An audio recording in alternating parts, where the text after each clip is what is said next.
Welcome back to the weekly recap. I'm Matt Wacker. Missouri S&T was out of this world on June 3rd at the conclusion of the University Rover Challenge, an international design competition for teams to showcase their potential next-generation Mars rovers. After 3 days at the Mars Desert Research Station in Hanksville, Utah, the team from Missouri S&T was declared the winner with its rugged six-wheeled platform. With this win, the Red Planet might very well be seeing a little minor green in the near future. The West Plains area celebrated the 23rd year of its signature Ozark Heritage Festival last weekend. With more on that, here's Benjamin Gronowski. Thanks, Matt. This past weekend, the Old Time Music Ozark Heritage Festival was filled with events that people of all ages could enjoy, from food and games to music and vendors selling homemade products, each one showing what they had to bring to the Ozarks. Many of the faces seen around the festival can be seen at other festivals in the Ozark area, from as far away as Cuba, Missouri to Blytheville, Arkansas. During the festival, I was able to catch up with two West Plains natives who showed us how their products are made. First up, we have Nathan Chin, a blacksmith. Nathan has been a blacksmith for about 6 months now.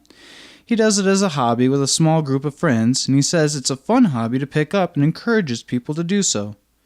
Next, we have Ellen Hones, owner of Ellen Hones Pottery. Ellen has been making and selling her own pottery for a year now. She is currently an art major student at the Southeast Missouri State University.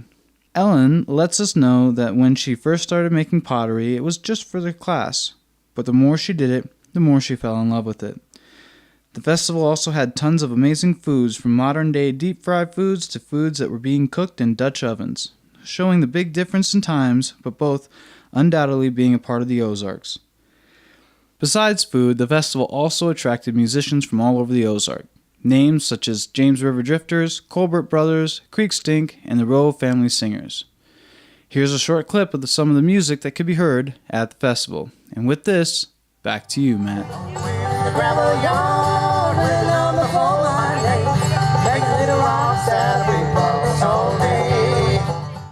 The second annual Chuckwagon races and Rand Rodeo is set to be held on the weekend of July 28th.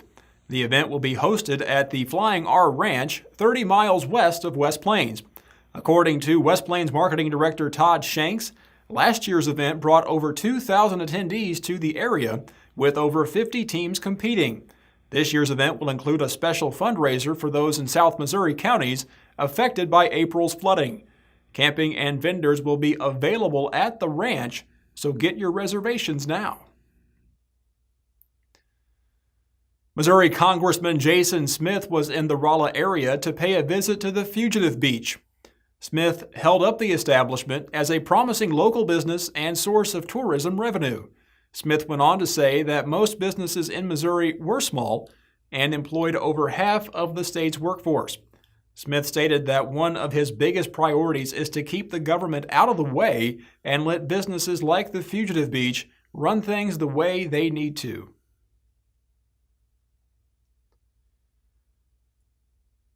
And now, a follow-up to a story we brought you last week.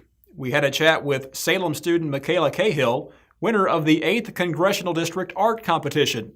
In addition to being a talented artist, Makayla was also valedictorian of her 2017 graduating class and plans to attend college on an academic scholarship. Leanne has more. Makayla, what first inspired you to become an artist, and how old were you? I didn't actually have very much experience with art until my freshman year of high school because the school I went to before that didn't have it. So I took it because my mom knew the art teacher. So I took Art 1 because she said she was nice and I was nervous about high school. So I took it and we went in there for open house, and Mom told her that I would try my best, but she couldn't promise I would actually make anything good. But that's how I first started with art, and then it just went from there. I noticed you work with a lot of different mediums and that you chose mosaic for your winning portrait. That's interesting to me. Was that the first time that you used that? Yeah, it was. Mosaic was one of our projects we had to finish this year. And mostly people usually do like designs with it, but my favorite thing to do is faces. So I asked her if anybody had ever tried it, and she said no, so I wanted to try it. This is a black and white charcoal. All of these are my first try at all the mediums.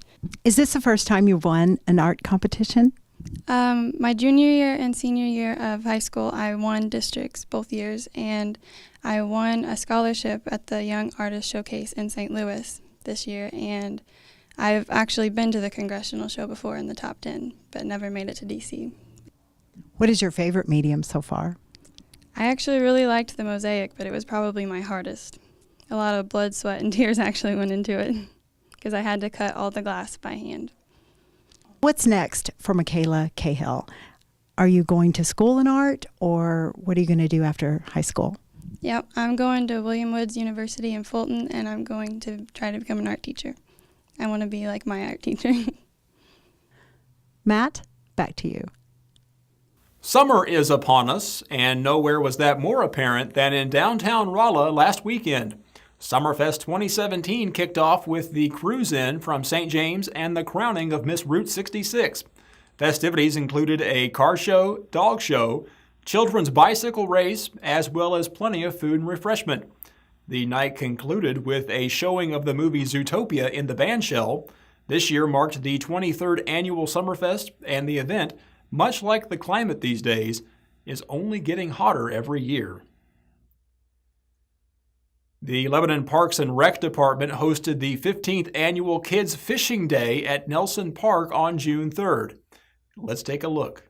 Hi, I'm John Shelton. I'm the Director of Parks for the City of Lebanon, and this is the 15th annual Kids Fishing Day. We've been doing this for a number of years, obviously, and we stock the pond with about 200 to 300 fish, and from 9 to noon, the first Saturday of every June, we have this event.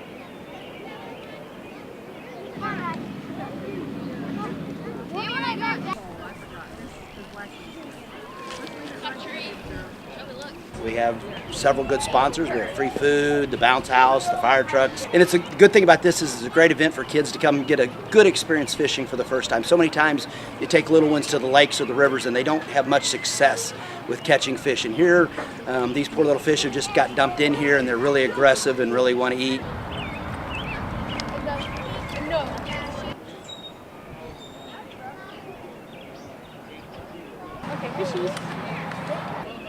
Everybody catches fish and it's a good time, and if you just go around and talk to the people that are here, you hear so many good stories of fishing and their first fish and everything like that. I think the one time that I remember the most was there was a little young man catching with his little Snoopy fishing pole, caught a really nice sized fish. Well, it wouldn't pull in, it wouldn't reel in, it would just click the drag on the fish, and Dad says, "Here, let me help you," and he said, "Nope, I got it." And he just turns around, sticks it over his pole and drags the fish up on the bank.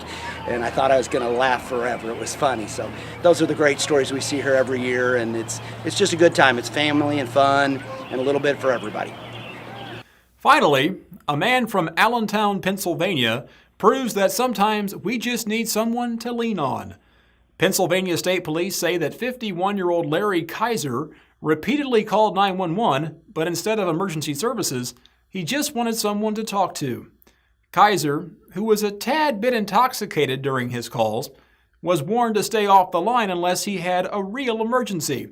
He did not, and soon received a visit from police.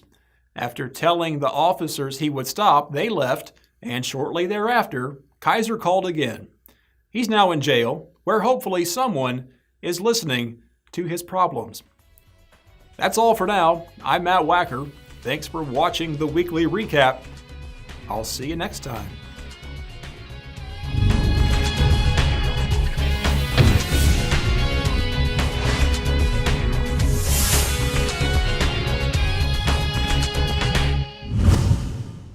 The Weekly Recap is brought to you by Price Chopper, Cooking from Scratch, the Travers Automotive Group, the UPS Store of Rolla, Beck Motors of Owensville, Bayer Dodge of West Plains, Hanging by a Thread, Mimi's Home Helpers, and Tailor Your Insurance.